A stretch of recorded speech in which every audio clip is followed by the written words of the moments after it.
Ya, minggu lalu karena liburan, saya nggak mau ganggu liburan kita, gitu. Jadi saya kirim video saja ya. Video itu sebagian sudah menerangkan tentang legal translation, teori legal translation ya. Jadi saya tinggal hanya meneruskan yang belum selesai dari percakapan dari video minggu lalu. Ya, sebentar.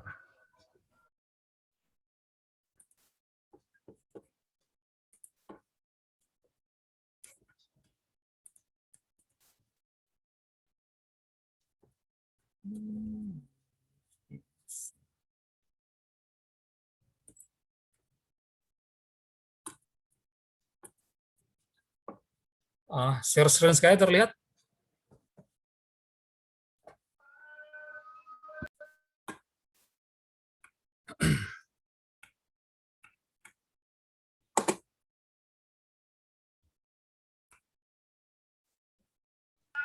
Terlihat, Mister.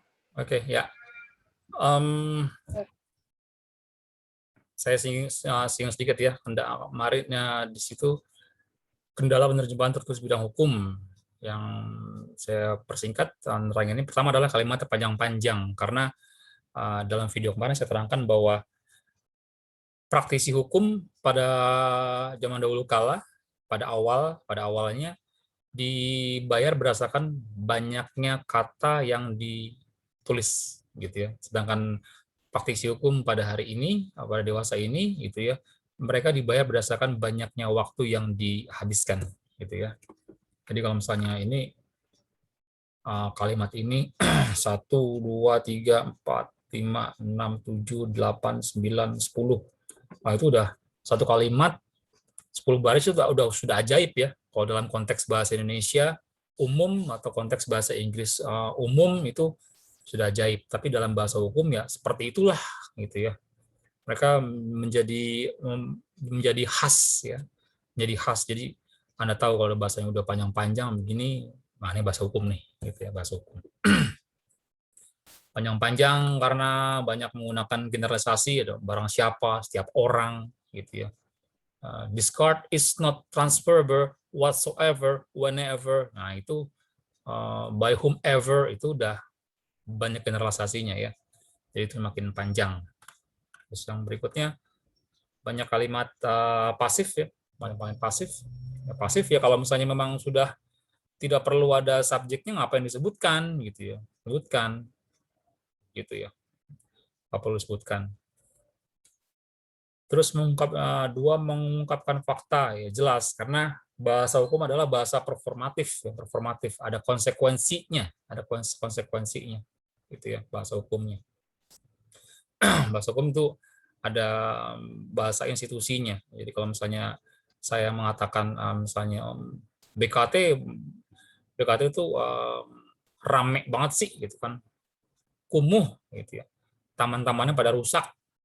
Kalau saya ngomong nggak ada kekuatan hukumnya, tapi kalau misalnya Anies Baswedan yang ngomong kayak gitu, besok bersih itu BKT ya. Lalu nih Mbak ya, identitas tidak perlu tidak diketahui ya. Ini kalau misalnya kalau kita sering menggunakan subjek ya, jangan sampai kita terjebak dengan menyebutkan suatu subjek yang kita nggak paham ya, malah jadi salah ya. Seperti dia telah mencuri sepeda itu. Kalau dalam bahasa Indonesia kata dia itu genderless ya, tidak bergender, bisa cowok bisa cewek kan. Tapi kalau dalam bahasa Inggris kan kita nggak bisa, nggak ada kata dia. Bahasa Inggris pasti ada he atau she gitu ya kalau bilang dia ya. Ya, ya kalau gitu harus dimunculkan dua-duanya, dua-duanya. He atau she has stolen the bike gitu ya. Atau either way menjadi TSA 1. The bike has been stolen. Gitu. Nggak usah sebutin subjeknya lah gitu ya. Takutnya nanti Anda malah menerjemahkan dengan he saja, sementara kan nggak jelas apakah pencuri sepeda itu hanya laki-laki kan tidak juga, bisa juga perempuan gitu ya. Jadi ini subjek dihilangkan, jadi the bike has been stolen. Itu malah terasa lebih baik gitu ya. Oke.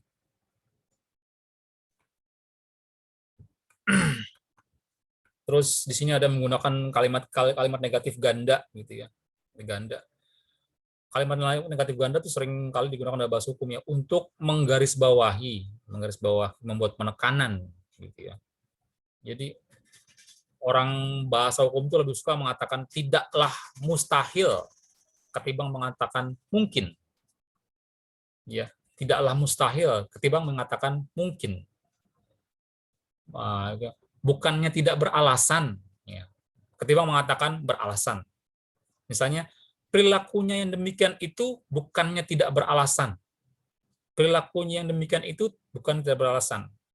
Sama saja dengan Anda mengatakan perilakunya yang demikian itu beralasan. Tapi untuk menggarisbawahi, mereka lebih suka menggunakan double negatif ya. Betulnya kalau negatif ya positif kan? Ya. Seperti bukannya tidak wajar, bukan negatif tidak negatif, negatif by negatif positif. Ya. Seperti itu. Nah, yang berikutnya adalah kendala dalam penulisan dalam legal translation adalah penggunaan bahasa Prancis dan bahasa Latin, gitu ya. Kenapa banyak penggunaan bahasa Prancis dan bahasa Latin? Ya, sebentar.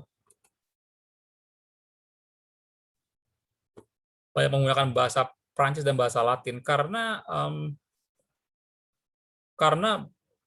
pada awal praktek hukum itu ya, bahasa Inggris merupakan bahasa lingua franca. Lingua franca itu adalah bahasa perdagangan, gitu ya, perdagangan. Jadi praktisi hukum pada saat itu mengatakan bahasa Inggris itu tidak level, ya, tidak baik, kurang tepat digunakan sebagai bahasa hukum, gitu ya. Kenapa? Yaitu karena bahasa Inggris adalah bahasa lingua franca, bahasa pergaulan atau perdagangan, dianggap sangat mainstream sekali, gitu ya. Sementara saat kita berdiri atas dengan bahasa hukum, maka kita berdiri sebagai itu bahasanya Tuhan, gitu ya. Hukum itu bahasanya Tuhan. Kenapa hukum itu dikatakan sebagai bahasanya Tuhan? Karena Tuhan tidak hadir secara langsung dalam persidangan, ya, dalam masalah hukum. Jadi Tuhan memanusia melalui lisan manusia, gitu ya, melalui lisan, melalui tulisan, ya, melalui praktisi hukum ini, gitu ya, seperti itu. Jadi digunakanlah bahasa bahasa pertama ini ada bahasa Nordik, ada bahasa Middle English, ada bahasa Latin ya, bahasa Latin. Bahasa Latin itu adalah bahasa yang paling konsisten di dunia. Paling konsisten di dunia. Hampir tidak ada sinonim. Bayangkan, hampir tidak ada sinonim. Nah, tidak ada sinonim. Jadi kalau misalnya katakanlah bahasa, misalnya dulu kalau misalnya Anda jurusan masih di SMA itu kan padi ya, padi nama latinnya adalah Oryza sativa. Maka ketika kita mendengar kata Oryza sativa itu nggak mungkin merujuk pada kata yang lain, gitu ya. Sedangkan bahasa Inggris tidak, bahasa Inggris itu rujukannya banyak. Saat kita bilang party, maka dia bisa merujuk pada party yang artinya pesta atau party yang artinya pihak. Itu saja betulnya sudah tidak konsisten ya, seperti itu. Iya. Apalagi kalau misalnya kita bicara masalah tenses kan udah tenses di bahasa Inggris kan dengan adanya tenses pun berarti itu menunjukkan bahwa bahasa itu tidak konsisten. Ya. Jadi ada go, when, gone gitu ya. Itu pasti sudah tidak konsisten ya. Kalau bahasa Indonesia justru malah lebih konsisten karena ya kalau pergi saja kan. Sedang pergi, akan pergi, pernah pergi ya, perginya bunyinya pergi. Nggak jadi go when gone, jadi pergi, pergu ya, nggak gitu. Ya, jadi bahasa Indonesia lebih konsisten. Maka digunakanlah bahasa Latin ya, bahasa Latin dan bahasa bahasa Perancis ya, bahasa Perancis. Kenapa bahasa Perancis ya? Anda tentunya di telah Pranata Masyarakat Inggris itu ya, British Institution kan tahu hubungannya orang Inggris dengan orang Prancis ya, bagaimana gitu. Ada pertalian darah di situ ya, darah.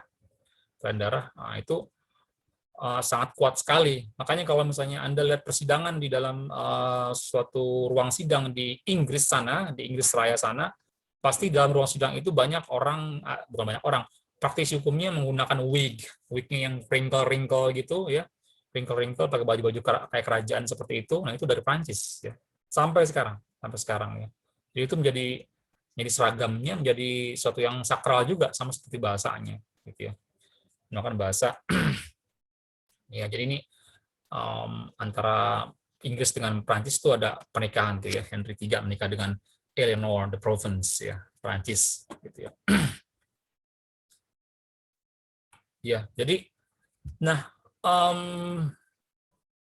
terus berkembang menggunakan bahasa Latin, ya menggunakan bahasa Prancis dan juga menggunakan bahasa Belanda, gitu ya, Belanda karena dianggap lebih sakral, gitu. Tapi kan ujung-ujungnya kan dalam sejarah dunia Inggris menguasai dunia kan, ya Inggris menguasai dunia, bahasa Inggris orang Inggris di mana-mana, bahasa Inggris digunakan di mana-mana, maka orang Inggris mengklaim bahasanya kembali dalam bidang hukum.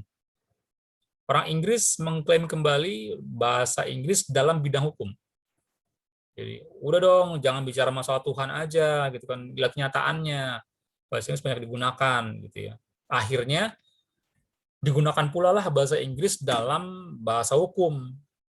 Namun sayangnya karena itu sudah berlangsung berabad-abad, ya bahasa Inggris kembali digunakan dalam bidang hukum. Sayangnya bahasa yang digunakan sebelum bahasa Inggris sudah terlanjur kuat. Ya seperti bahasa Perancis tadi sudah kuat, bahasa Belanda sudah kuat, bahasa Latin sudah kuat gitu ya. Dicarilah win-win solution-nya. Artinya udahlah biar sama-sama enak ya. Artinya yang baru masuk, yang lama tidak menghilang gitu ya. Tidak menghilang sehingga dipakailah dua-duanya gitu ya. Jadi unik ya. Seperti ini kata goods. Goods itu dari bahasa Inggris. Shuttle itu dari bahasa Prancis ya. Dua-duanya sama gitu, artinya goods dan shuttle sama, artinya artinya itu adalah goods dalam bahasa Inggris umum kan barang-barang ya. Shuttle juga dalam bahasa Prancis itu barang-barang, tapi diartikan menjadi benda bergerak. Cease and disease, cease and disease ya. Artinya itu stop, cease stop, disease juga stop, artinya menghentikan. Dua-duanya sama gitu ya. Nanti juga null and void, ya, null bahasa Latin, void bahasa Inggris gitu. Misalnya kalau misalnya Anda menggunakan kartu kredit gitu ya, lalu kartu kredit atau kartu kredit lalu pas Anda melihat bill-nya ternyata nggak sesuai gitu, harga barangnya tertera 1 juta, tapi yang digunakan di kartu kredit itu ternyata lebih dari 1 juta gitu. Anda protes kan, Mbak ini kok satu juta 100 sih, kan barangnya 1 juta doang gitu kan. Oh ya maaf Mbak gitu kan, ini void. Dia bilang void gitu ya. Dia bilang void artinya adalah null and void, batal demi hukum gitu ya. Void. Nah, seperti jadi udah batal ya. Seperti itu. Jadi null bahasa dari Latin, void dari bahasa Inggris. Dua-duanya tuh dipakai gitu ya. Kadang dua-duanya, kadang semuanya. Give Inggris, device Latin, dan bequeath Prancis ya. Tadi saya katakan bahasa Latin adalah bahasa yang paling konsisten di dunia gitu ya. Dia hampir tidak ada sinonim karena apa? Bahasa Latin itu sudah tidak ada yang menggunakan. Bukan menggunakan ya. Orang-orang Latin itu udah nggak ada, udah mati. Semuanya udah mati. Ya, semuanya udah meninggal orang Latin itu. Jadi bahasa Latin itu digunakan saking konsistennya ya, digunakanlah dalam berbagai bidang, misalnya dalam bidang kalau lihat aja di kebun binatang tuh namanya nama Latin semua gitu ya, nama-nama Latin karena memang dia sangat konsisten ya, tidak ada sinonimnya gitu ya. Kenapa, apa hubungannya misalnya kekonsistenan suatu bahasa dengan tidak adanya orang pengguna bahasa gitu ya, yang tadi saya bilang sudah mati. Ya jelas kalau misalnya kita masih penggunanya masih ada, seperti kita menggunakan bahasa Indonesia, orang Indonesia masih ada. Menggunakan bahasa Betawi, orang Betawi masih ada. Menggunakan bahasa Inggris, orang Inggris masih ada. Menggunakan bahasa Prancis, orang Prancis masih ada. Tapi dunia keilmuan menggunakan bahasa Latin, orang Latinnya sudah mati semua. Sehingga dia minim perubahan gitu ya. Kenapa minim perubahan? Ya selama masih orangnya masih ada, berarti peradabannya masih berjalan gitu ya. Maka bahasa itu akan berubah seiring waktu. Ya, seiring waktu. Ya, jadi ya dalam bahasa Indonesia saja lah gitu. Misalnya dulu beeper atau pager ya, penyerantak beeper gitu ya. Anda udah nggak kenal itu. Orangnya masih ada, peradaban berubah, maka kata itu hilang, tidak ada lagi beeper, tidak ada penyerantak lagi, gitu ya. Apalagi sekarang SMS juga, berapa orang sih menggunakan SMS ya? Pasti menggunakannya WA. Nah, itu karena orang masih hidup, jadi kata-katanya masih terus berubah. Yang tadi masih ada jadi hilang, atau tadi masih ada sekarang berubah gitu ya. Jadi sama misalnya katakanlah kalau misalnya sesuatu yang berubah itu misalnya katakanlah kata sarjana ya. Sarjana pada zaman dahulu kala dalam bahasa Indonesia, sarjana itu tidak harus orang yang lulus dari S1. Ya, sarjana pada zaman dahulu kala ketika dibilang sarjana, sarjana dari Yunani artinya adalah orang yang terpelajar. Tidak harus mengenyam pendidikan formal hingga S1, tidak. Ya. Jadi kalau sekarang dipersempitkan kata sarjana itu merujuk pada orang yang gelarnya S1 dibilang dengan sarjana. Seperti itu. Jadi terus berubah gitu ya. Zaman dulu kala mungkin 2 sampai 3 dekade 2 dekade yang lalu hingga 3 dekade yang lalu, puluhan tahun yang lalu ya, saat kita menggunakan di Indonesia menggunakan peci warna hitam gitu ya, karena zaman Soekarno itu menggunakan hitam, itu ciri khas orang Indonesia, ciri khas Indonesia. Yang menggunakan peci warna putih hanya mereka yang sudah haji. Ya, walaupun tidak mutlak ya, tapi kebanyakan yang menggunakan peci putih itu adalah orang sudah haji. Kalau sekarang Anda di majelis aja bisa lihatlah berapa banyak orang menggunakan peci hitam. Kebanyakan menggunakan peci putih gitu ya. Nah, itu karena manusianya masih ada, masih hidup, maka artefak-artefaknya terutama bidang bahasa terus bergerak, terus berubah, terus mengalami penyesuaian sesuai dengan zaman gitu ya.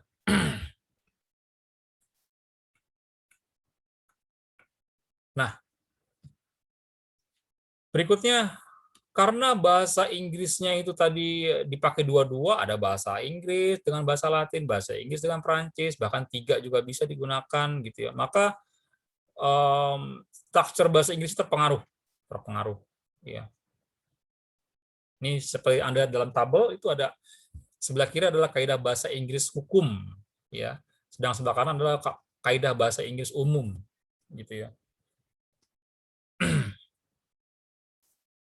Ya, di situ ada kata account payable. Anda belajar grammar pun sudah tahu kalau ada kata able itu ada payable itu pasti itu adalah adjective ya. Kalau dalam bahasa Inggris umum, sejak kapan adjektif berada di belakang nominanya dalam bahasa Inggris? Ya, dalam bahasa Indonesia jelas memang seperti itu. Bahasa kata sifatnya berada di belakang kata yang diterangkannya. Misalnya wanita cantik, maka cantik ini berada di belakang wanita, yang merupakan kata yang diterangkan oleh cantik itu ya, seperti itu. Tapi dalam bahasa Inggris tidak bisa. Misalnya seperti doable work, pekerjaan yang bisa dilakukan ya, doable work, pasti able-nya itu ada di depan, karena bahasa Inggris pasti adjektifnya di depan. Tapi dalam bahasa Inggris jangan heran kalau adjektifnya ada di belakang, seperti struktur bahasa Indonesia. Betulnya sih bukan struktur bahasa Indonesia, itu mengikuti struktur bahasa Perancis. Bahasa Perancis hampir seperti bahasa Indonesia, banyakkan itu kata sifatnya berada di depan, di belakang seperti bahasa Indonesia ya. Jadi accounts payable. Kalau umum pasti payable account, artinya utang gitu ya. Attorney General, harusnya General Attorney gitu ya. Notary Public, ya harusnya Public Notary. Ya. Court Martial, Martial Court. Nah itu kekasan yang menjadi kekasan dalam penerjemahan bidang hukum ya. Jadi bahasa Inggrisnya itu khas sekali karena dipengaruhi oleh bahasa-bahasa yang lain ya, baik pemilihan katanya maupun penggunaan tata bahasanya gitu ya. Jadi khas ya. Oke, berikutnya adalah tentang faktor sosiologis ya. Sosiologis. Bahasa hukum itu kenapa legal translation itu penting dan harus hati-hati karena kita bicara hukum itu adalah tadi performatif. Anda mengatakan dengan itu Anda melakukan gitu ya. Dari zaman dulu yang namanya akad nikah, ijab kabul, cuma gitu dong kan. Saya nikahkan engkau Tommy Andrian bin Hartono dengan bla bla bla dengan mas kawin perhiasan emas seberat 100 gram dibayar tunai. Udah itu aja. Dari dulu dari zaman ibu saya mungkin zaman ibu kamu itu nggak bawa ubah gitu ya. ya. Jadi nggak bisa diamandemen, dia bentuknya frozen. Ya udah sampai mati mungkin itu bunyinya, ya bunyinya. Jadi kalau misalnya nanti selalu diamandemen, selalu diperbaharui, selalu disesuaikan, maka kesakralannya akan berbeda. Jadi jangan Anda bandingkan bahasa Arab Quran dengan bahasa Arab orang Arab. Itu berbeda, gitu ya. Jangan bandingkan bahasa sastra, karya sastra dengan bahasa Indonesia biasa. Beda sekali, gitu ya. Beda sekali. Jadi itu Anda harus paham itu ya. Jadi itu nggak diubah-ubah tuh. Udah, bakalan seperti itu ya. Performatif tadi Anda mengatakan melakukan gitu ya. Jadi kalau misalnya katakanlah dalam Islam Anda bilang wanita minta 1000 kali talak gitu, 1000 kali cerai, kalau suaminya belum mengatakan iya, itu nggak terjadi. Tapi lelaki hanya dengan bercanda saja, gue talak loh, jatuh talak satu, gitu ya, jatuh talak satu. Dengan bahasa doang, gue talak loh, jatuh talak satu, cerailah dia, haram digauli, gitu ya. Performatif dengan mengatakan terjadi, gitu ya. Kalau misalnya gue matiin lo, gitu kan, gue matiin lo, itu kan nggak performatif kan? Apakah dengan bilang gue matiin lo mati? Kan nggak, gitu. Nah, ini anak gua hajar juga nih, gitu kan, brengsek banget lo. Itu nggak performatif ya. Bahasa hukum tidak, gitu ya. Ketika hanya dengan misalnya gua talak lo, gitu ya. Nah itu gua talak lo, hanya dengan kata talak satu saja, kata satu, gua talak lo, talak, gitu ya. Maka itu sangat menentukan istri nanti malam tidur dengan siapa, suami nanti malam tidur dengan siapa, hanya dengan satu kata. Itu masuk performatif ya, gitu ya. Seperti itu. Jadi jangan main-main dengan bahasa hukum, gitu ya. Ingat ya, Anda punya dosa sebesar apapun, kalau itu merupakan suatu yang qadarullahnya Anda nggak paham, nggak dosa di mata Allah, gitu ya. Ya, misalnya anaknya Presiden Jokowi ya, si Kaisang atau siapa itu yang ternyata dia entah bagaimana dia makan daging babi kan nggak salah ya, daging babi. Kata dia ternyata enak ya, gitu ya. Wah rame gitu, rame ya. Ya rame, mengkritisinya lewat mana gitu ya. Bilang enak kan wajar saja kan, kalau misalnya bilang daging itu enak, wajar dibilang enak kan gitu ya. Tapi kalau misalnya dia makan daging babi, mau makan 1 kilo pun kalau memang dia nggak tahu, wah saya nggak tahu, ya nol. Di mata Allah nol, di mata Tuhan nol, gitu ya. Anda main ngerokok aja gitu kan, terus ternyata Anda dicokokin ganja, Anda nggak tahu nih nggak itu ganja gitu kan, lalu Anda ngerokok aja kan, karena teman Anda yang nyuruh gitu kan, wah ini enak banget rokok nih, gitu ya. Anda nggak tahu, ya sudah nol, nggak ada dosanya. Tapi coba Anda lagi ngerokok ganja gitu, tiba-tiba polisi datang, Anda bilang saya nggak tahu Pak ini ganja, kira-kira ditangkap nggak?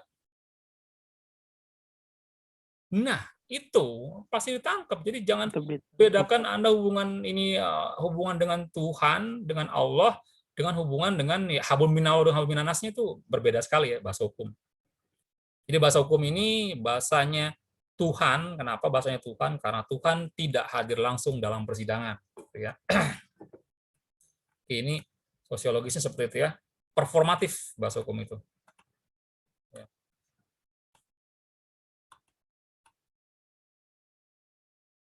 Oke.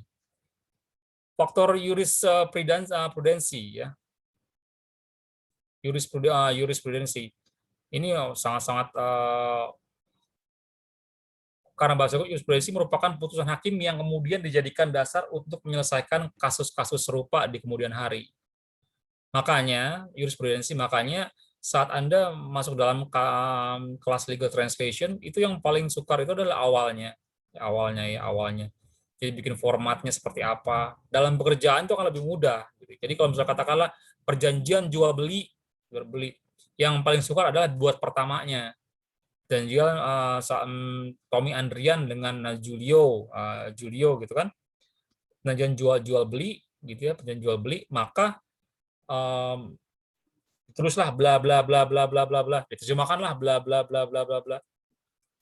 Kasus pertama. Nanti kalau kasus kedua kan itu hanya tinggal penyesuaian saja gitu. Ganti namanya, tadi Tommy dengan Julio, nanti jadi Divan dengan Akbil misalnya gitu ya, ganti namanya, ganti alamatnya, kontennya paling sedikit-sedikit diperbaiki, intinya sama, akan berulang gitu ya. Jadi itu yang disebut dengan jurisprudensi juga seperti itu gitu ya. Seperti itu. Misalnya kalau misalnya jadi itu yang mesti diperhatikan ya.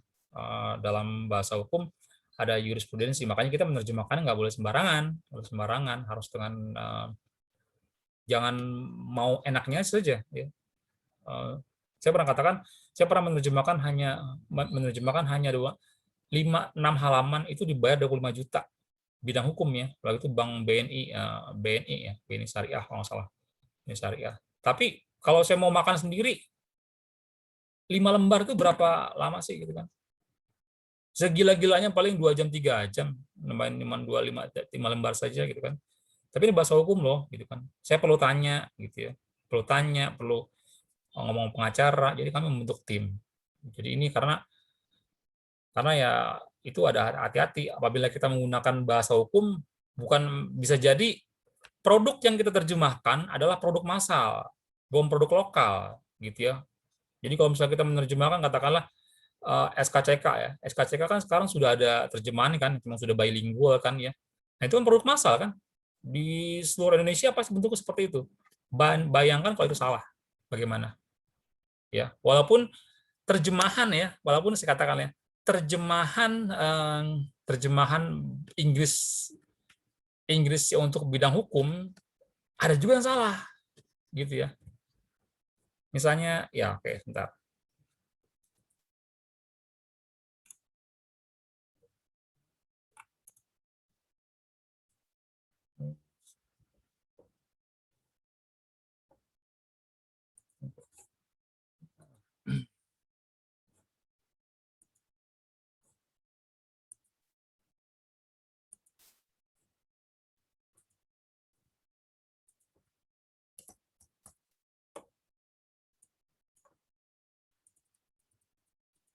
Oke. Surat izin mengemudi ya, SIM, surat izin mengemudi. Dalam bahasa Inggris apa?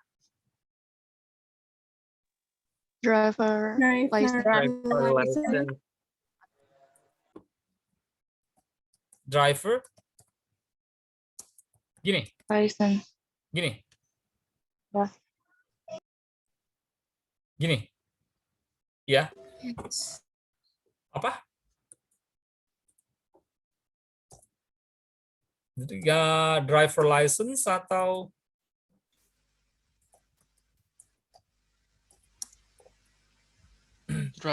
driver's license. yang mana? Yang atas atau yang bawah? Yang bawah, Pak. Yang warna hijau atau yang warna merah? Yang warna merah, Pak. Yang warna merah, Pak. Sekarang saya tanya, Anda itu SIM itu ya, SIM terjemahannya driver's license, Anda lihat di mana?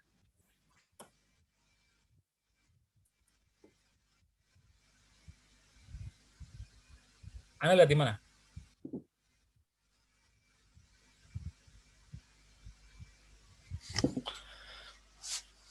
Di kantor polisi. Kantor polisi. Iya.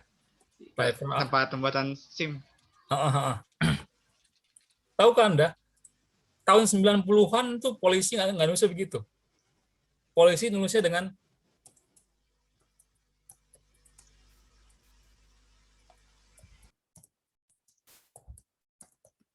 driving license.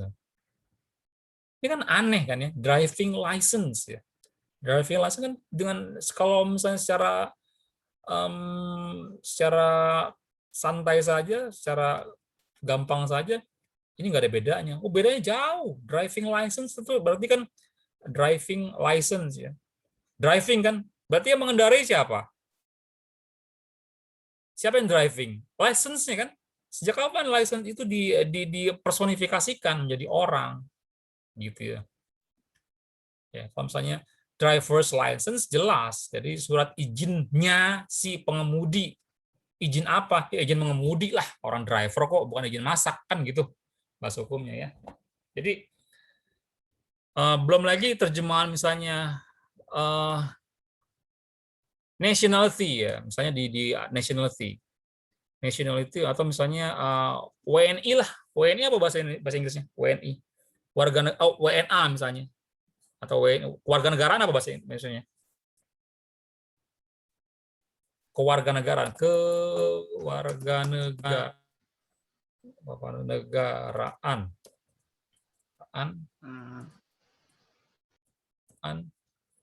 Sebenarnya kan apa?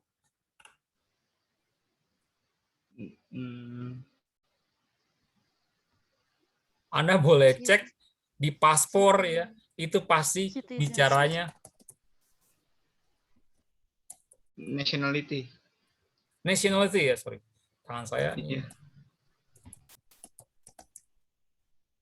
Itu menurut saya salah kaprah kan? Ya.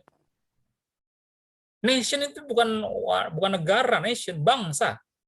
National itu kebangsaan gitu ya. Kalau warga negara itu adalah citizenship kan? Citizenship. Gitu kan? Hati-hati nih ya. Ini nih sering salah menggunakannya gitu ya. Bahkan di beberapa konteks tertentu itu memang digunakan sama saja kan. Jadi kalau misalnya warga negara, citizen kan? Apa ada yang lain selain citizen, warga negara? Tidak ada kan? Jadi kewarganegaraan pasti citizenship, gitu kan ya. Jadi itu banyak sekali terjemahan bahasa Indonesia yang digunakan secara umum dan masih salah pula dan diterima seolah-olah oke-oke saja. Entah itu memang seperti itu atau memang saking malunya nggak tahu. Ya, itu yang kritik dari saya gitu ya. Kenegaraan. Ya, oke. Sekarang aja.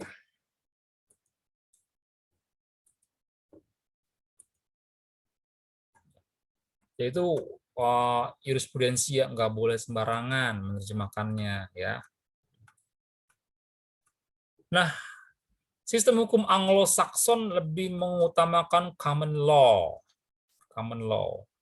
Amerika juga menggunakan common law. Anglo-Saxon ya Amerika juga, Inggris juga Anglo-Saxon common law. Kalau di Indonesia itu ya, yang menentukan seseorang itu adalah dalam persidangan, yang menentukan seseorang itu bersalah atau tidaknya itu dalam persidangan adalah hakim kan? Hakim dan jaksa itu menentukan kan dia salah atau tidaknya ya. Gitu ya. Pernahkah Anda misalnya dalam sebuah film di Amerika gitu, Amerika, lalu di situ di ada ibaratnya ada tentang ini ya, tentang persidangan. Di situ di samping kiri atau samping kanan si terdakwa itu ada sekelompok orang ada sekitar 30 orang yang duduk berbarengan gitu ya. Macam-macam tuh, ada yang kulit hitam, ada yang ibu-ibu, ada yang udah tua, ada yang masih anak muda, remaja seperti itu. Anda pernah nggak memperhatikan itu? Bukan penonton ya, bukan. Jadi ada orang yang ada podium tertentu sebelah kiri atau sebelah kanan itu ada sekelompok orang, sekitar 30 orang itu yang ikut menonton, tapi dia official gitu ya, resmi, bukan menonton yang di depan jaksa atau hakim. Pernah Anda perhatikan itu? Pernah, Pak. Pernah, Pak. Ya. Itu yang disebut dengan common law. Common itu umum. Umum itu artinya orang banyak.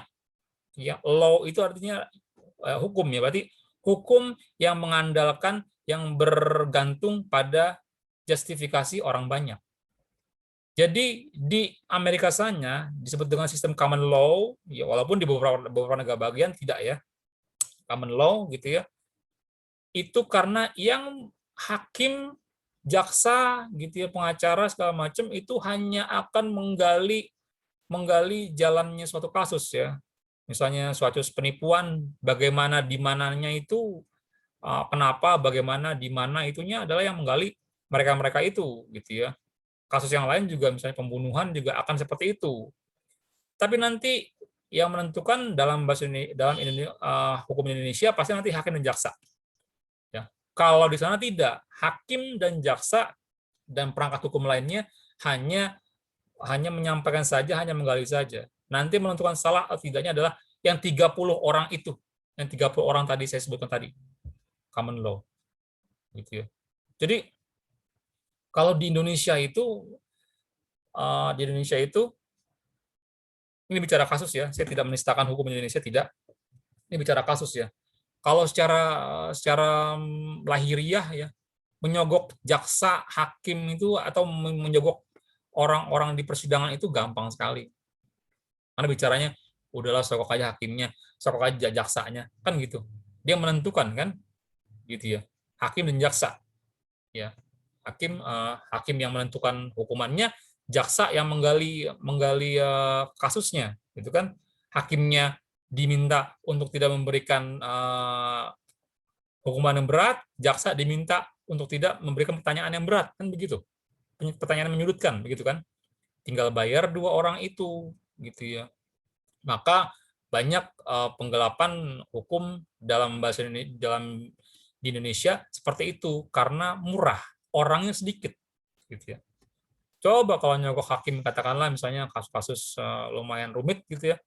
Kalau jaksa 100 juta gitu kan, terus hakim 100 juta, 200 juta kan Indonesia kan.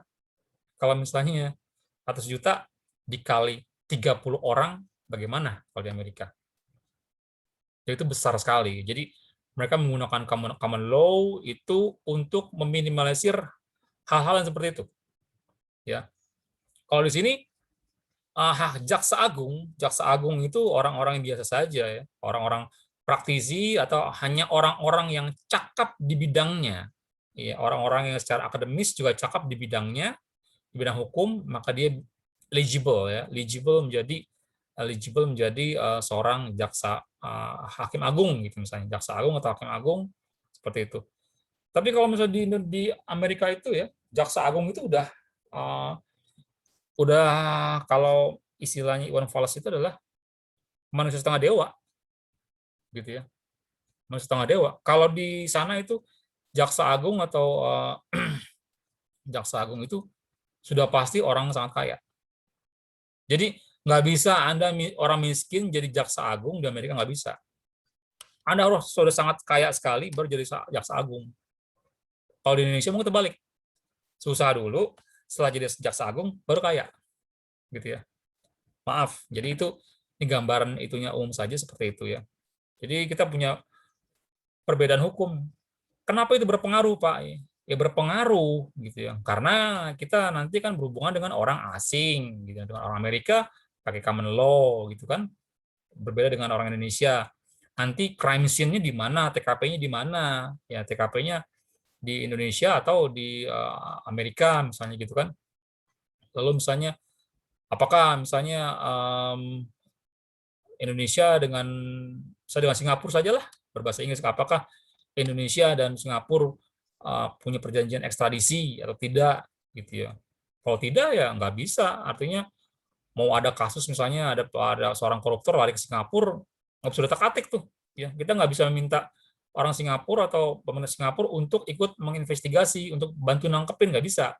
Karena nggak ada perjanjian ekstradisi. Kalau ada perjanjian ekstradisi, kita tinggal ngangkat telepon doang. Tinggal cari, misalnya ini Julio gitu kan, cari Julio, kasih fotonya, ini nomor itunya, dicari sama orang sana. Kalau kita ada perjanjian ekstradisi. Gitu ya. Jadi belajar juga sedikit-sedikit bagaimana sih hukum di negara lain, minimal hukum-hukum di negara yang berbahasa Inggris gitu ya. Bahasa Inggris.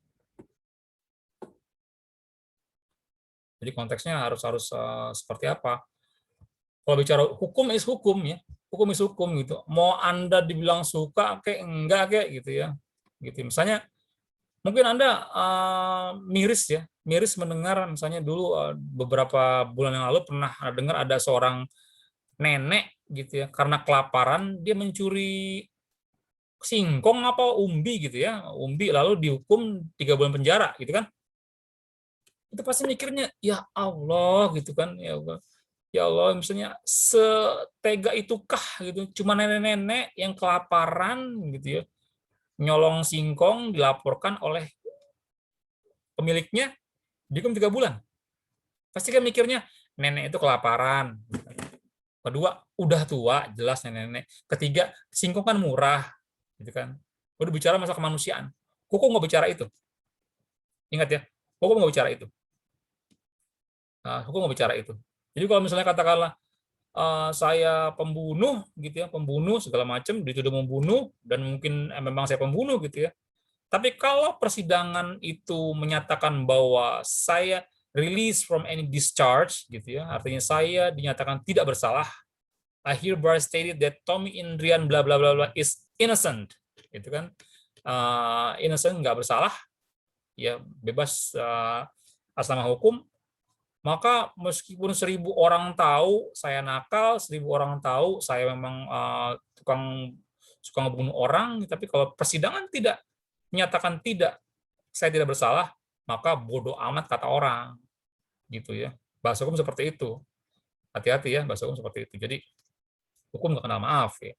Ada berhubungan dengan hukum perdata, hukum pidana, ujung-ujungnya ada seseorang yang akan masuk sel atau masuk penjara, gitu ya. Tapi kalau misalnya Anda berhubungan dengan masalah perdata, ujung-ujungnya akan ada orang yang kehilangan uang, itu pasti, gitu ya.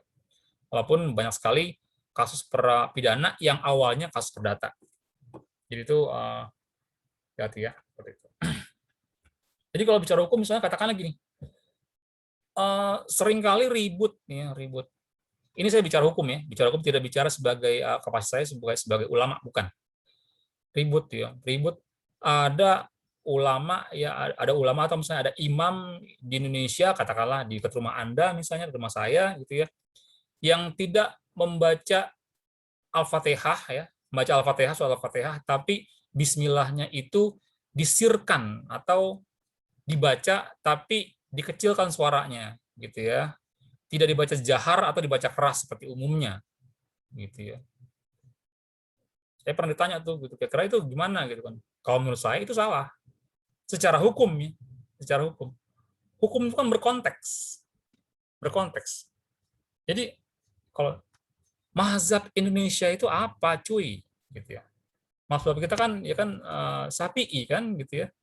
Syafi'i, umumnya Syafi'i itu pasti bismillahnya itu dijaharkan ya, dia jaharkan, tapi kalau masalah Hambali segala macam itu tidak disebutkan gitu ya. Nah, ucapan saya itu dibuktikan artinya terbukti dengan adanya imam besar Masjidil Haram ya, Sesudais ketika dia datang ke Istiqlal, maka bismillahnya dalam surat Al-Fatihah dibaca jahar atau dibaca keras karena dia tahu hukumnya. Dia tahu sebentar, suara sekali.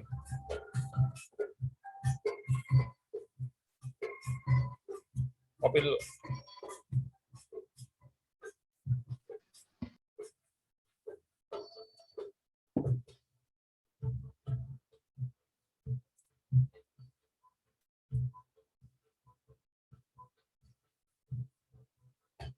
Ya, jadi itu bicara hukum ya. Jadi bicara hukum ya, hukum harus tegas seperti itu. Ya, walaupun dua-duanya punya ini ya, punya pendapat seperti itu. Oke. Intinya adalah kalau hukum kita harus hati-hati. Jadi bukan karena kita nggak tahu dan kita bebas dari tuntutan, tidak. Gitu ya. Anda nggak tahu, tadi saya bilang Anda nggak tahu ganja itu haram gitu kan. Bilang deh sama polisi, saya nggak tahu apa ganja apa gitu, nggak tahu, tetap ditangkap seperti itu ya. Kalau Allah atau Tuhan, yang namanya orang nggak sadar kan gimana, gitu ya, nggak sadar seperti apa kan, seperti itu.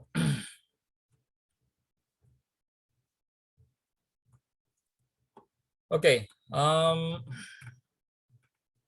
yang keempat adalah faktor kebiasaan. Kebiasaan ini tadi saya bilang itu kan, udahlah bahasa kan sekarang itu zaman canggih, kenapa bahasanya nggak dibuat singkat-singkat aja gitu ya. Karena kebiasaan ya, seniornya dari dulu ngajarin begitu, ya udah seniornya itu udah kayak bersabda ibaratnya, udah ikutin aja gitu ya. Udah kayak gini aja.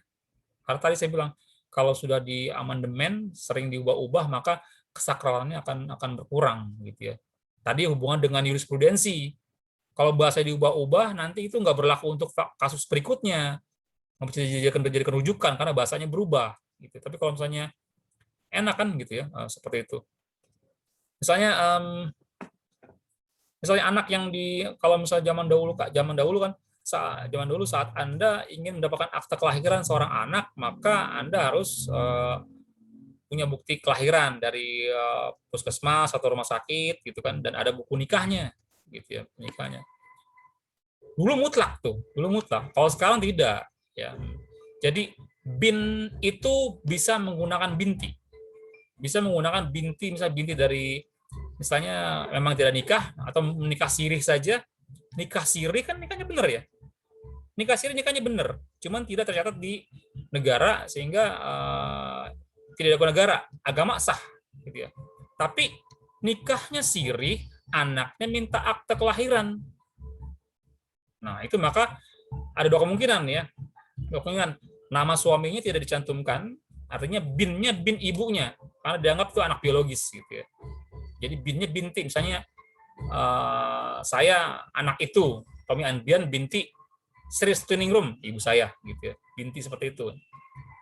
Yang sekarang lebih gamblang lagi ya, bisa juga misalnya katakanlah kami nikah siri gitu ya, lalu butuh akta kelahiran, misalnya Julio dengan Sania menikah gitu ya, nikah siri, butuh akta kelahiran gitu ya. Terus tadi ya bisa pakai binti saja, binti Sania, atau bisa menggunakan bin Julio, tapi di situ ada catatan dalam akte yang baru tuh ya, akte yang baru, pernikahan tidak tercatat gitu ya. Jadi seperti itu ya. Jadi kita harus sedikit paham tentang hukum tuh seperti apa. Banyak hal-hal yang kita nggak paham sehingga menjebak kita menjadi salah langkah ya, salah langkah. Terutama masalah tanah tuh, hati-hati ya, masalah tanah. Bukannya ini ya, bukannya saya mengatakan memasalahkan masalah warisan misalnya gitu ya. Warisan itu perlu ditanyakan, gitu ditanyakan. Artinya kalau misalnya baiknya kalau orang tua Anda punya tanah di mana invest dalam bidang tanah gitu ya, dalam tanah atau properti, tanah lah ya, tanah. Anda harus tahu itu investasinya tanah itu ada di mana saja. Perhatikan gitu ya. Jangan-jangan misalnya sebelum nikah pun orang tua Anda itu sudah adalah orang yang memang pengusaha gitu ya. Tanahnya banyak, lalu menikah gitu kan, punya anak Julio gitu ya. Terus Julio lalu umur pas selesai S1 sudah menikah, tiba-tiba orang tua meninggal, muncul warisan bahwa ayahnya Julio punya tanah misalnya di Bekasi gitu, di Bekasi. Wah, Julio udah senang, wah warisan nih. 10.000 meter gitu. 10.000 meter. Udah cihuy aja, udah itu merubah nasib tuh, 10.000 meter merubah nasib ya. Nasib ya. Dan lokasinya wah pinggir jalan nih. Pas Anda datang ke sana ternyata itu sudah ditempati oleh orang lain. Nah, lu mampus yang begini gitu kan. Tanah Anda sudah jelas, gitu kan, udah head on duluan, datang ke sana ternyata ditempati orang lain di tanahnya, udah ada bangunannya. Ya. Jadi Anda sudah menikah umur 26 tahun ya, gitu ya, 20 tahun. Sementara ayah Anda beli itu 25 tahun yang lalu. 25 berarti beli 25 tahun lebih yang lalu. Itu Anda pasti kehilangan tanah itu. Pasti kehilangan tanah itu. Walaupun memang katakanlah Anda belinya, ayah Anda belinya 26 tahun yang lalu, sementara orang yang tinggal sekarang itu baru beli 10 tahun yang lalu, gitu ya. Itu Anda dalam artian Anda pasti kalah. Kalahnya apa? Pertama, kalau dibilang punya surat, Julio punya surat, orang yang nempatin sekarang punya surat. Itu terjadi ya. Terjadi artinya dua kepemilikan terjadi. Gitu ya. Makanya waktu Anda kalau lihat di BKT waktu penggalian itu kan banyak kan ya, kalinya sudah jadi masih ada rumah di tengah-tengah gitu kan. masih ada rumah di pinggiran yang belum digusur, padahal kali ini udah mau jadi gitu kan. Karena itu sertifikatnya ganda, gitu ya, sertifikat ganda. Nah, jadi kalau misalnya Anda punya tanah, segera tandain gitu ya. Tandain entah dengan patok atau dengan biasa orang dulu pakai pohonan gitu. Ada yang mungkin di pagar, tandain ya. Kalau enggak bisa seperti itu ya. Karena kalau misalnya setelah 25 tahun tanah itu tidak ada yang menggarap, ya, tidak ada yang menggunakan seperti apa adanya, maka itu dianggap tanah tidak bertuan. Hati-hati ya. Jadi Anda bisa kehilangan itu. Jadi Anda harus tahu orang tua Anda punya harta, terutama tanah itu ada di mana saja untuk memudahkan. Zaman sekarang itu kacau ya kayak gitu ya. Jadi hal-hal itu perlu dipahami, perlu dipahami. Gitu ya. Ya, contoh begini, kalau misalnya mobil saya ditabrak dari belakang oleh mobilnya Julio, karena saya rem mendadak, gitu ya. Kira-kira siapa yang harus bayar? Mobil saya ditabrak Julio. dari belakang oleh Julio karena saya kata Julio ngerem mendadak. Yang bayar siapa? Julio, Pak. Siapa yang bayar Julio? Kalau ada Karena ada dashcamnya, yang nabrak. Oh, dia nabrak ya. Ini Iya. Julio-nya ngeyel gitu. Lah situ ngerem sembarangan gitu kan. Ngerem mendadak gitu gimana? Ini secara hukum ya, bukan secara mufakat, bukan. Hukum yang salah siapa? Saya atau Julio? Julio karena nabrak mobil saya dari belakang atau karena saya ngerem mendadak sehingga dia nabrak? kalau ada dashcamnya yang salah Mr. Tommy. Ada dashcamnya. Ya. Oke, ya. Iya. Nanti hati-hati ya. Kalau misalnya mufakat, lain kalau berdamai, siapapun bisa bayar, gitu kan? Ya, bisa bayar. Sebetulnya kalau Anda menabrak mobil orang dari belakang, gitu, perkara apapun, misalnya tadi ya Julio nabrak mobil saya, gitu. Julio nggak bisa berkelit, bisa katakanlah, lah Pak Tommy berhenti mendadak aja, gitu ya. Kan orang nggak mungkin berhenti mendadak kan tanpa alasan kan, gitu ya. Di dalam perjalanan, di dalam kendaraan, di jalan raya itu respon itu sepersekian second ya, harus cepat. Jadi kalau misalnya memang sampai nabrak, ya salahnya sendiri, salahnya Julio tidak tanggap dengan keadaan di depan. Jadi secara hukum bagaimanapun yang disalahkan adalah Julio, gitu ya. Tapi faktor kebiasaan ini yang kurang ajar, gitu ya. Sekarang motor nabrak mobil, gitu ya. Yang salah siapa? Mobil. Mobil, Pak. Mobil selalu Iya kan, mobil selalu disalahkan, salah yang gimana, gitu. Salah yang bagaimana, gitu ya. Salah yang bagaimana. Dulu saya pernah ceritakan, saya dulu waktu zamannya kan kalau misalnya dulu ya, kalau ke arah Tanjung Priok itu ya, Tanjung Priok lewat bawah tol Wiyoto Wiono, bawah itu kan ada pemisahan lajur kan ya, lajur untuk motor, lajur untuk mobil gitu kan ya, lajur untuk mobil. Saya pernah tuh nabrak gitu ya, nabrak ya. Sebetulnya saya yang salah gitu ya.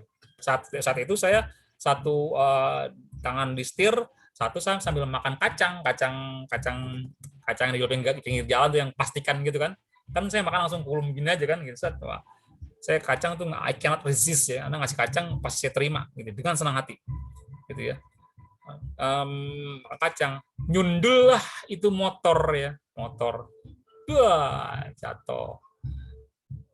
Orangnya nggak tua-tua banget, umur 25-an ya, mungkin seumur Anda gitu ya, tuan sedikit gitu ya, perempuan, very talkative, ngomongnya nyerempet langsung teriak, teriak macem-macem udah gitu, buta segala macem gini buta gitu kan, buta.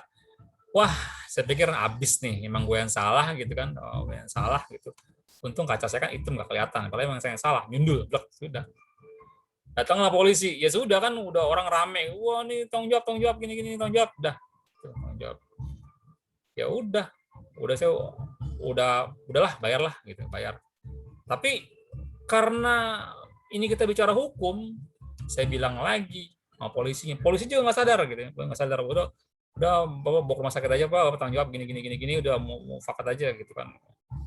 Ya, seneng tuh ceweknya gitu kan, cuman ceweknya itu ngegetok harganya gitu.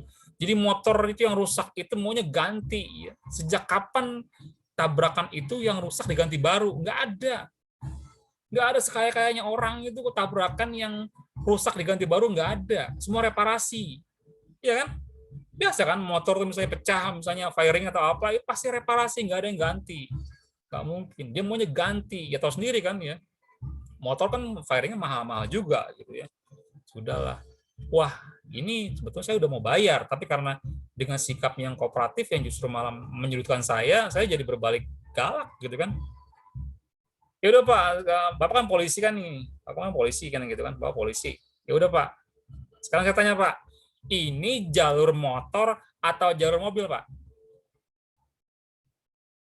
Ya jalur mobil sih gini.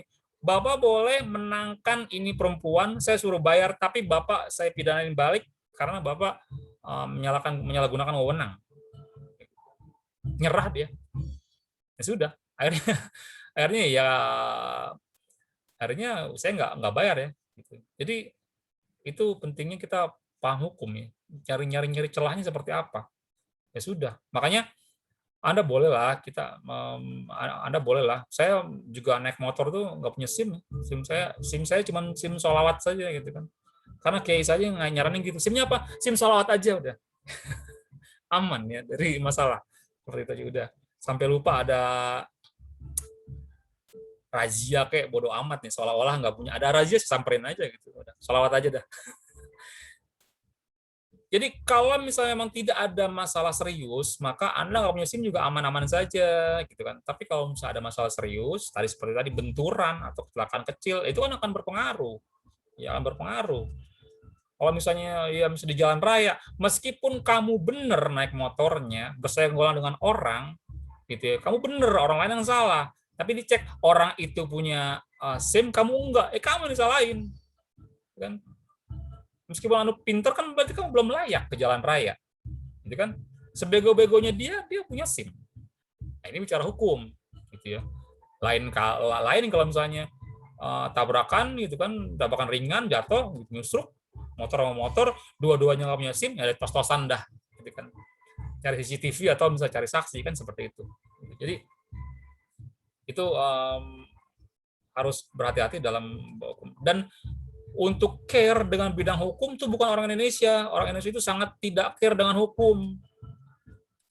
Anda terima kartu kredit Anda yang pertama kali, gitu ya, atau nggak usah jauh-jauh lah. Anda download program di Android, ada itu kan, term and condition kan, ya nggak? Ada agreement-nya kan? Apa Anda baca? Ada. Iya. Apa Anda baca? Saya tanya. Enggak. Udah Enggak. Enggak. lah gitu kan. Ketika ntar di ujung ada kendala aja, ada begini sih. Salah lu sendiri, cuy. Lu nggak baca, gitu kan. Bukan lu aja, gue juga sama, gitu ya. Jadi kita nggak pernah lekan dengan hal-hal yang bersifat dengan hukum. Divan minjem duit ke saya. Kita saudara nih, saudara. Divan minjem duit buat bayar kuliah. Saya kasih lah perjanjian mau balikin kapan. Habis bulan Om, misalnya udah. Dan nih, habis bulan ya tanggal 1 ya. Soal pernyataan tuh bahwa saya meminjam uang perjanjian tuh kan hutang piutang kan. Yang pertama gini. Wah, ya saat ini sih Anda mau terima, tapi ntar di rumah pasti gila tuh si om gua gitu. Sama saudara aja pakai soal perjanjian gitu kan. Ini bicara hukum. Bicara hukum. Karena apa? Nggak ada deh saudara maupun saudara dekat gimana pun pakai perjanjian, nggak ada. Tapi kasihan nanti gitu kan, sekarang Divan minjem ke saya sama omnya, katakan saya omnya gitu ya, pinjamnya melas-melas gitu kan, saya kasih, ntar saya ditagih, saya yang punya duit udah kayak pengemis kan, gitu ya. Karena nggak perjanjiannya mau ngapain? Benar banget. Kita orang Indonesia gitu. Yang ditagih malah galakan yang ditagih sama yang nagih. Ya, betul siapa sih gitu kan? Emang akhir zaman model kayak gitu ya. Dulu ketika saya menikah di pernikahan saya yang pertama, itu ada prenuptial agreement, perjanjian pranikah, gitu ya, perjanjian pranikah tentang apa tuh masalah harta segala macam. Itu saya habis dicerca oleh keluarga saya sendiri gitu kan. Tommy itu belagu banget sih gitu kan, punya harta berapa sih pakai perjanjian nikah aja pakai harta gono gini, pakai pemisahan harta segala macam gitu ya. Nah itu kan karena kita nggak pernah orang Indonesia itu selalu dia menganggap suatu itu ya memang karena keimanannya tinggi ya. Orang Indonesia itu nggak pernah takut dengan hidup, ya. Karena dia nggak takut dengan hidup, karena kita nggak pernah takut dengan hidup, makanya kita tidak suka rumus dalam hidup. Jadi kalau bicara rumus itu bukan Indonesia. Orang Indonesia dengan imannya mereka bilang gimana ya udah gimana besok lah. Sebetulnya kalau kita bilang dengan gimana besok lah, itu kesannya itu gampang ini. Gimana besok lah. Padahal kalau secara tauhid, disitulah ketauhidan Anda itu tinggi. Kalau orang Jepang nggak bisa. Orang Jepang selalu berpikir besok gimana. Kalau kita nggak, kita gimana besok. Kita umur 20 lulus kuliah, misalnya SMA, kuliah, kerja pasti tanyanya, arisan tanyanya kapan nikah, gitu kan. Orang Indonesia umur 24 nikah, 25 nikah, sama orang Jepang diketawain. Nggak berpikir, oh berani amat, gitu ya. Sudah punya apa, gitu ya. Ya, di orang Jepang nikah pasti sudah bekerja, orang Indonesia nggak kerja pun nikah nggak apa-apa. Gitu ya. Karena ketauhidannya tinggi. Jadi jangan bicara rumus, gitu ya, rumus. Ya. Kalau Indonesia. Ya, jadi faktor kebiasaan ini mempengaruhi hukum, jadi pahami itu. Jadi kita nggak pernah suka dengan hukum, bukan berarti kita nggak bisa berbenturan dengan hukum ya. Seringkali kita berbenturan dengan hukum karena kita tidak paham hukum. Gampang, udah gampang lah. Seperti itu ya. Oke. Ya, ada pertanyaan silakan.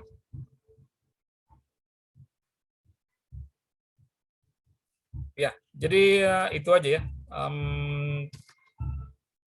Gini, kalau di kelas saya kan memang kalau dalam di kelas itu ya, setiap dosen itu wajib setidaknya 4 kali Zoom dalam satu semester, dalam satu mata kuliah ya.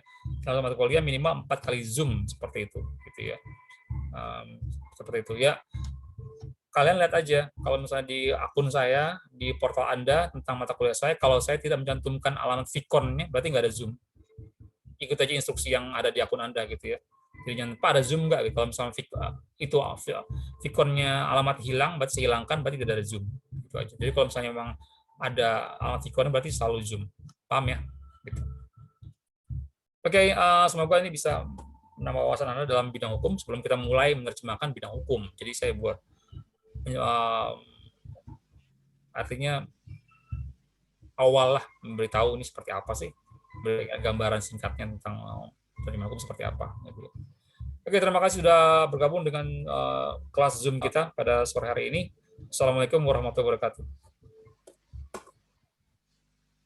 Waalaikumsalam warahmatullahi wabarakatuh. Terima kasih Bapak. Waalaikumsalam warahmatullahi wabarakatuh. Pak, Ya, silakan. Belum berarti absen ya, Pak? Kenapa? Belum bisa absen. Belum bisa absen? Iya, Ya, di portal. saya klik selesai dulu ya. Dalam 1 minute. Saya klik portal dulu. 1 menit baru Anda cek lagi. Oke, bye. oh iya. Pak, Oke, Pak. Thank you, Pak. Terima kasih, Pak. Thank you, Pak. Thank you, sir. Yes, sir.